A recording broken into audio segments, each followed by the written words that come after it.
Isang magandang gabi sa iyo at sa lahat ng mga nakikinig at nakasubaybay sa iyong YouTube channel. Ako si Jaime, nasa 50 anyos na ako at kasalukuyang nakatira dito sa Taytay, Rizal. Marami akong gustong ikwento sa inyong programa pero naisip ko sa huli na ikwento na lamang sa inyo ang aking kakaibang karanasan na kung ikikwento ko sa iyo ng harapan ay hindi ka maniniwala. Ganoon pa man, marami na akong napakinggang mga horror stories sa inyong YouTube channel. Kaya naisip ko na ito na lamang ang aking ibabahagi. Sisimulan ko noong besperas ng Pasko noong 2008 sa aming probinsya sa Isabela. Doon kami nagpasyang mag-celebrate ng Pasko kasama ang aking ina, asawa at mga anak, at iba pang mga kamag-anak. Naging tradisyon na sa amin na kapag Pasko ay todo palamuti kami sa loob man o sa labas ng aming ancestral house. At noong 2008 ay espesyal dahil yon ang taon kung saan ay sari-saring swerte ang dumating sa amin. Una na dyan ang pagkakapanalo namin ng jackpot sa loto na nagkakahalaga ng 90 million pesos. Tapos na-promote pa ako sa aking trabaho. Malaki din ang negosyong pinamahalaan ng aking ina tapos ay nabili pa niya yung lupang matagal na niyang inaasam na mabili. Alas 5 ng hapon ng besperas ng Pasko ay abala sina mama at asawa kong sila ni sa pagluluto para sa Noche Buena mamayang alas 12. Habang ako naman ay labas-pasok sa bahay dahil inaayos ko ang mga ihawan at mga mesa at upuan na gagamitin namin mamaya. Balak kasi namin ay outdoor celebration. Natatanaw ko naman sa hindi kalayuan ng mga kapitbahay naming nagsisimula ng mag-inuman sa kanilang bakuran habang nagpapatugtog ng Christmas songs. Samantala'y tinawag ko naman ang aking mga anak na lalaki para tulungan ako pero walang nag-response sa kanila. Nanonood kasi ng TV si Patrick habang naglalaro naman ng computer si Carlo. Ang mga anak ko namang babae ayon nasa sala din pero kausap nila mga boyfriend nila sa phone. Napailing na lamang ako imbes na magalit. Ayoko kasing masira noon ang Christmas spirit at sa kasalanan ko rin kung bakit naging tamad ang mga anak ko. Masyado kasi naming sinunod ni Lani ang layaw ng mga anak namin kaya na-spoiled ng husto. Buti na lamang at dumating si Mang Indon, ang katiwala namin sa ancestral house. Dahil sa wala na siyang pamilya, kami ang kasakasama niya kapag nagse-celebrate kami ng Pasko at bagong taon. Agad niya akong tinulungan sa aking ginagawa kaya natapos namin ang dapat tapusin ng 1.5 oras lamang. Alas 9 pasado na nang matapos sa pagluluto sina Mama at Lani. Sa wakas ay makapagpapahinga na rin ako. Napagod ako sa pagluluto, ang wika pa ni Mama. Pagkatapos noon ay nilagay na nila sa mesa ang mga pagkain at tinakpan. Lumabas na rin ang mga anak ko sa hinanda kong upuan at mesa sa aming mga bakuran at doon ay pinagpatuloy ang pagse-cellphone. Inutusan ko naman si Carlo na bumili ng mga case ng beer sa tindahan at himalang pumayag ito. Agad kong inabot sa kanya ang pera at dali-dali siyang umalis. Samantala after magluto ay doon muna naghintay sina Mama at Lani sa sala habang hinihintay ang pagpatak ng alas 12 ng madaling araw. Nanonood muna sila ng DVD noon para malibang. Habang ako naman ay tumambay muna sa labas. Kasama ng aking mga anak na noon ay abala pa rin sa pakikipag-text. Mamayang kaunti ay lumabas na rin si Mang Indon at nakipagkwentuhan sa akin. Mamayang kaunti ay may kumatok sa aming gate at dahil mababa lamang ito ay natanaw namin siya. Babae. Pero hindi ko maaninag ang muka dahil madilim sa kinakatayuan niya. Sa kabilang banda si Mang Indo na ang nagbukas ng gate at pinapasok niya sa loob ang babae. Lumapit sa akin ang babae at doon ko napagtanto kung sino siya. Walang iba kundi si Larissa, ang anak ko sa una kong asawa. Napatingin din kay Larissa ang mga kapatid niyang kani-kanina lamang ay busy sa pagte-text. Maski ang asawa kong si Lani ay napalabas na rin ng bahay para lumapit sa amin. Larissa, ikaw pala. Wika ko sa aking anak. Hindi ko siya ine-expect na pupunta sa amin kasi mahigit 10 taong ko na rin siyang hindi nakikita. Pero kahit na maraming taon na ang lumipas ay hindi pa rin masyado nagbabago ang kanyang itsura. Nakatitig lamang sa akin noon si Larissa at walang reaksyon. Samantala'y pinaupo naman siya ni Jancel malapit sa kanyang tabi na siyang pinaunlakan naman ni Larissa. Hindi pa rin kumibo si Larissa noon pagkaupo. Kinamusta naman siya ng mga anak ko pero tipid ang kanyang mga sagot habang hindi niya inaalis ang tingin sa akin. Kitang-kita ko sa kanyang mga mata ang kaunting galit sa akin dahil sa ginawa ko noon sa kanyang ina. Papadudot na numbalik sa akin ang mga ala-ala ng nakaraan. Una ko naging asawa ang nanay ni Larissa na si Guada. Bagamat hindi kami kasal, itunuring ko siyang asawa ng halos 7 taon. Pero dumating sa buhay ko si Lani kaya nagbago ang lahat. Hiniwalayan ko si Guada para pakasalan si Lani. Siyang kinagalit noon ang una kong asawa. Hindi po naging madali ang relasyon namin ni Lani dahil palaging nanggugulo si Guada sa amin. Papadudot halos 10 taon niyang ginawa yun sa amin. At may pagkakataon pang ipinakulam niya ang asawa ko sa kamag-anak niyang eksperto sa pangungulam. Dahil dito ay nagpasya kami ni Lani na umalis at magpakalayo-layo. Maiwasan lamang ang gulong hatid ni Guada. Kaya naman laking gulat ko nang dumating si Larissa sa aming bahay. Bakit siya nandito? Inimbitahan ba siya? Inis na wika ng asawa ko sa akin.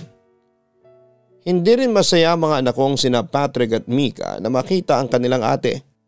Si Jancel naman, bumalik sa kanyang cellphone dahil tumawag noon ang kanyang boyfriend at iniwan muna kami saglit.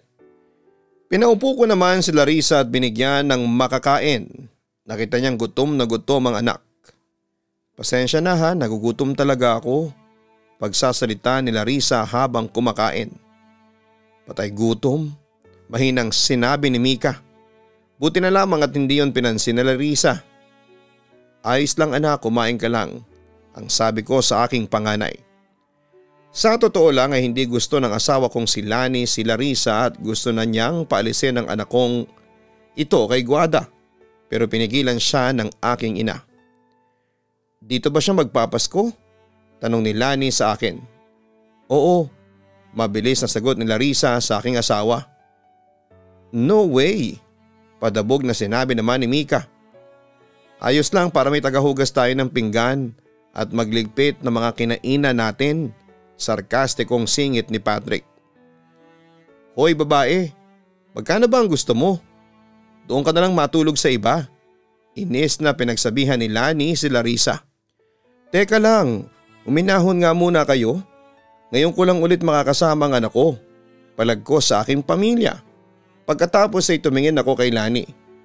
Kahit ngayon lang sweetheart, pakiusap ko pa sa kanya. Oo nga, tsaka napagod ako sa biyahe tapos papauwiin niyo ako, sabat ni Larissa sa pinakasarkastiko niyang boses. Nainis si Lani sa mga sinabi ni Larissa at akmang hihilahin pero pinigilan ko ang aking asawa. Sweetheart, kahit ngayon lang please. Wika ko na may paglalambing. Pumayag lamang si Lani sa gusto ko. Sige, papayag ako. Basta ngayon lang at ayaw ko nang makita ulit ang babaeng yan sa mga ganitong okasyon. Ang sabi ni Lani sabay lakad papasok ng bahay. Napabuntong hininga na lamang ako at lumapit at kinumusta siya at ang kanyang ina. Sinabi naman ni Larissa na matagal nang patay ang nanay niya. Tinanong din siya kung saan siya ngayon nakatira. Sa Caloocan, sa maliit na apartment, parehong nakatingin ng masama kay Larissa sina Patrick at Mika. Pagkatapos ng kaunting kwentuhan ay nag-decide muna akong pumasok sa loob ng bahay para puntahan ang aking asawa sa aming kwarto. Nakita ko siyang nakahiga habang hawak ang cellphone. "Sweetheart, galit ka ba?"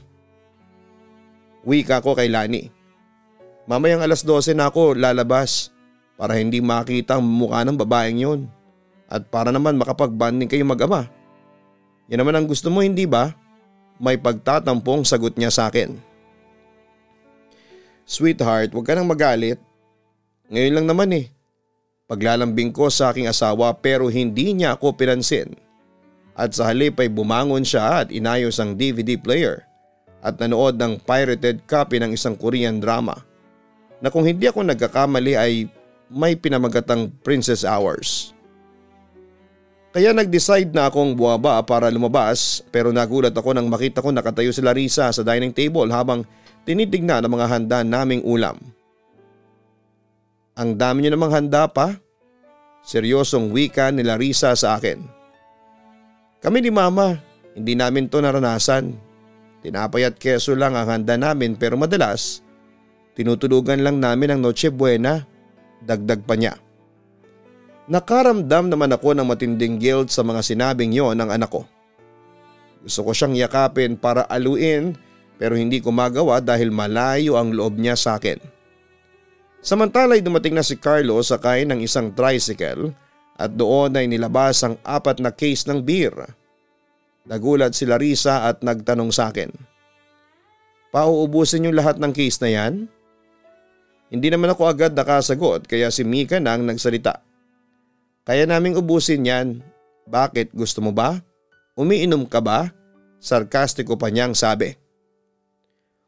Umiling lamang si Larissa bilang sagot sa kanyang half-sister. Pagkatapos ay nagpaalam siya sa akin na papasok ulit ng kwarto para magbanyo dahil tinatawag na siya ng kalikasan. Halos mag-iisang oras na pero hindi pa rin bumabalik si Larissa sa labas. Napansin namin yon at naging sentro ito ng biruan ng mga anak ko. "Hindi na lumabas sa banyo si Ate Larissa?" Wika ni Patrick. "Baka naimpatyo. Nakita mo naman kanina. Sumpak ng pagkain. Baka sa sobrang dami ng jebs niya, hindi na niya kinaya." Biro naman ni Carlo. Nagtawanan doon ang mga anak ko na obviously ay ayaw kay Larissa. Mamayang kaunti ay lumabas na si Larissa at umupo malapit sa mesang paglalagyan ng mga pagkain mamayang Noche Buena. Samantala papadudod sumapit ang 11:45 ng gabi ay nagpasya na kaming dalhin ang mga pagkain sa labas. Nagpatugtog din si Mika ng Christmas song sa aming mini component noon. At pagkalapag ng pagkain sa mesa ay agad na nagkuhanan ng paper plates.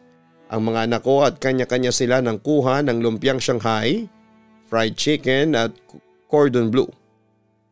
Ang mama ko naman ang nag-distribute ng mga inuming pineapple juice sa aking mga anak na minor de edad pa. Si Carl naman ang nag-distribute ng mga beer in bottles na nasa bucket na punong-puno ng yelo. At nagsimula na kaming kumain at mag-inuman. Pero hindi ko na malaya na si Larissa ay nakaupo lamang at pinagmamasdan kami. Samantala'y bigla ko naalala si Lani kaya inutusan ko si Mang Endon na tawagin ang asawa ko. "Ano, kailan ka pa aalis, Ate Larissa?" Nakasimangot na wika ni Patrick. Saka ko lamang naalala si Larissa at inalok ito ng pagkain. Pero umiling ito at nagsabing busog pa siya. Si Mika naman ang nagsalita pagkatapos. "Ano ate, pagmamasdan mo lang kami dyan. Kung wala ka nang gagawin, umalis ka na." Pabalang nasabi niya dito. Dahil sa asal ng anak ko ay agad ko silang sinita. Pero laking gulat namin nang marinig namin ang sigaw ni Mang Indon sa loob kaya agad pumunta kaming lahat sa kwarto ni Lani. At doon ay tumambad sa amin ang walang buhay na katawan ni Lani. Nakatali ang leeg at nakasabit sa itaas ng ceiling fan ng aming kwarto. Lahat kami napasigaw sa takot, lalo na ang aking mama. "Lani!"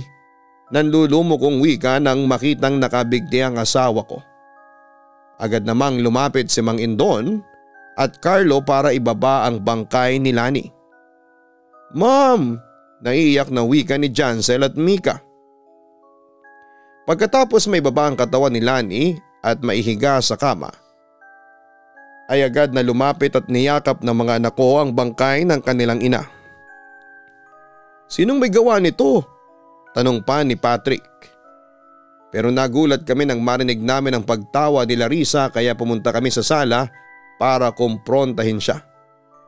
Nadatnan naming nanonood ng TV si Larissa. "Bakit ka ba tumatawa dyan?" sigaw ni Mika. "Yung pinapanood ko nakakatawa," sagot pa ni Larissa. Balita yung pinapanood mo sagot naman ni Jancel. "Teka lang, may kinalaman ka ba sa pagbigti ni Mami?" Kumpronta ni Mika sa kanyang ate. Tumingin si Larissa sa kanila at ngumiti na parang demonyo, kaya sinugod ni na Jancel at Mika si Larissa at sinabunutan, pero agad ko silang inawat at pumagitna. "Dad, pinatay niya si Mami," ang sabi ni Mika sa akin. Tumingin naman ako kay Larissa. "Totoo ba?" Tumayo naman si Larissa sa kanyang kinakaupuan. Kasabay naman noon ang pagkamatay ng kusa ng TV at papatay-patay sinding mga ilaw. Lumakas din ang hangin sa loob ng bahay na siya naming kinagulat. Sinira ng babaeng yon ang buhay namin ni Nanay. Namatay si Nanay dahil sa pangangabit niya. Nararapat lang din na mamatay siya, sigaw pa ni Larissa. Lalapit sana sa akin si Larissa pero hinila siya ng aking mama. Pero binuhat lamang siya ni Larissa sa pamamagitan ng pagsakal sa kanyang leeg. Nanginginig ang buong katawan ni Mama at malalagutan na ng hininga. Lumapit naman si Carlo para saklolohan ang kanilang lola, pero biglang nanginig ang buong katawan niya at nagsimulang labasan ng bula ang kanyang bibig. "Umiepekto na ang aking pangungulam sa inyo," malademonyong wika pa ni Larissa. Samantala, tutulungan sana ni Mang Indon ang amo niya nang biglang kinumpas ni Larissa ang kanyang kamay. Kusang nabali ang lieg ni Mang Indon at parabang binali ito ng isang unseen force. Pagkatapos noon ay tuluyang binali na rin ng anak ko ang lieg ng kanyang sinasakal na lola. Napaatras si Patrick at napasigaw naman si Mika.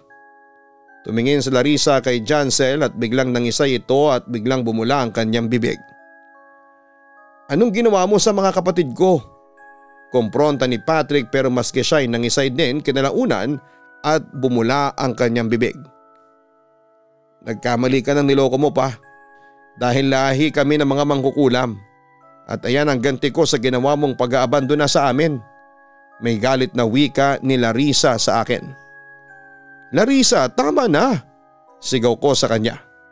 Pero napasigaw ako nang pati si Mika ay nangisay at bumula na rin ang bibig. "Anong ginawa mo?" hysterical kong wika sa aking panganay. "Simple lang. Kinulam ko kayong lahat. Kasama ng asawa mo. Habang nasa banyo ko kanina, kinulam ko ang kanyang isipan. Kaya siya nawala sa sarili at nagbigti sa ceiling fan." Hindi naman ako makapaniwala sa aking naririnig mula kay Larissa. "At yung nangyayari ngayon sa buong pamilya mo, nangingisay at bumubula ang bibig hanggang sa malagutan sila ng hininga, ay parte din niya ng kakayanan ko sa pangkukulam." Pagpapatuloy pa niya. "Huwag kang mag-alala pa. Susunod ka na sa kanila," aniya. Nanginig naman ang buong katawan ko sa takot, pero sinubukan kong magmakaawa sa kanya.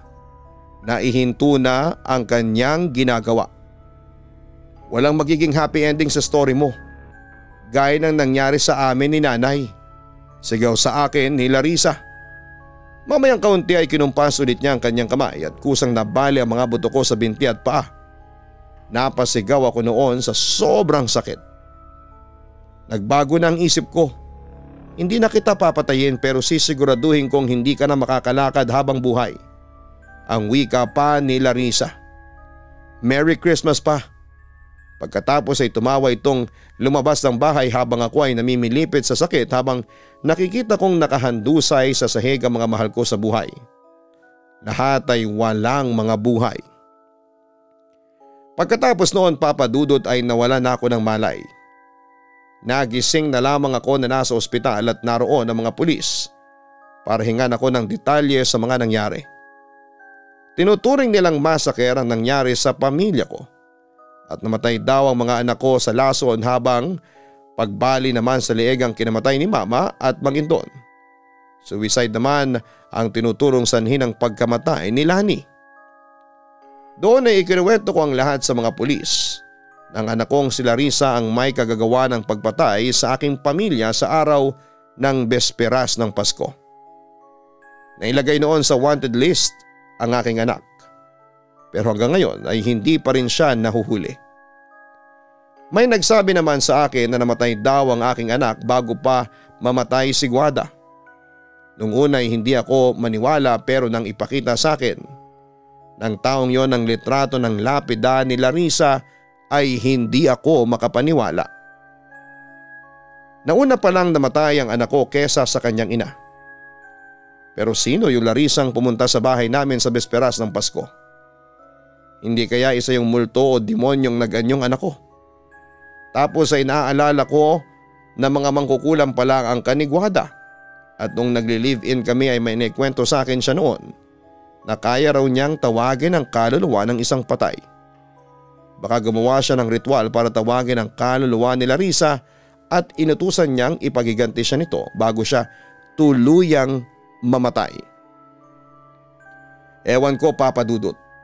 Sobrang gulong-gulo pa rin hanggang ngayon ng isipan ko dahil ibang lumalabas na resulta ng investigasyon ng mga pulis sa aking nasaksihan. Ayon sa mga pulis, ang tunay na killer daw ay ang tricycle driver na naghatid kay Carlo noong pinabili ko siya ng mga case ng beer. Ayon pa sa investigador, ang target daw ng tricycle driver na yon ay si Mang Indon na inaakasahang may relasyon ito sa asawa ng driver. Tapos yung laso naman daw ay sinadyang nilagay daw ng aking asawa dahil noong panahong yon ay hindi ko alam ay may malaking utang pala si Lani at huli ko nang mabasa sa text sa kanyang cellphone na may nagbabanta na pala ng kanyang buhay. Magulo, Papa Dudut. Pero Papa Dudut, kahit ano pa ang lumabas sa investigasyon noon, isa lang ang pinapaniwalaan ko, na si Larissa ang pumatay sa aking pamilya dahil yon ang nasaksihan ng aking dalawang mga mata. Papa Dudut, eto lamang ang may babahagi ko sa inyo ngayon. Mag-isa na lamang pala akong nabubuhay sa panahong ito pero patuloy pa rin akong binabangungot na nangyari sa pamilya ko noong besperas ng Pasko. By the way, gumaling na rin pala ang aking mga paa na binali noon ng aking anak. Nakakalakad pa rin ako pero may katulong na akong saklay. Yun lamang, Papa Dudut, sana'y mapili po ninyong itampok ang aking istorya sa iyong programa. Aabangan ko po ito at nasa sa inyo rin kung paniniwalaan ninyo ang aking kwento o hindi. Maaring sa iba ay iisiping imahinasyon ko na lamang ang mga nangyari. Ngunit para sa akin ay totoo at malinaw kong nasaksihan ang lahat. Ang sa akin lang na ilabas ko na rin sa aking dibdib ang aking gustong sabihin. At nagsisisi na rin po ako sa mga pagkakasalang nagawa ko kina Guada at Larissa. Lubos na nagpapasalamat, Jaime. Ang buhay ay mahiwaga, laging may lungkot at saya. Sa Papa Dudut Stories, laging may karamay ka.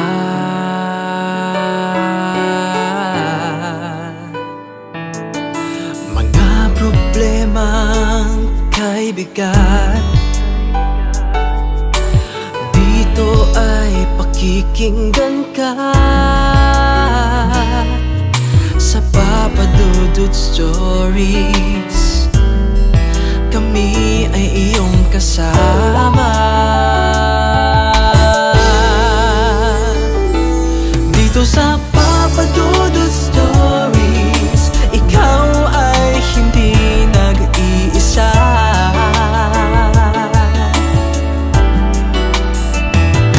Dito sa Papa Dudut Stories, may nagmamahal sa'yo.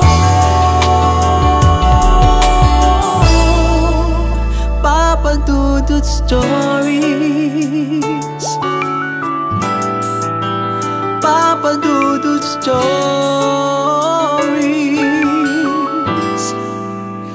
Papa Dudut Stories.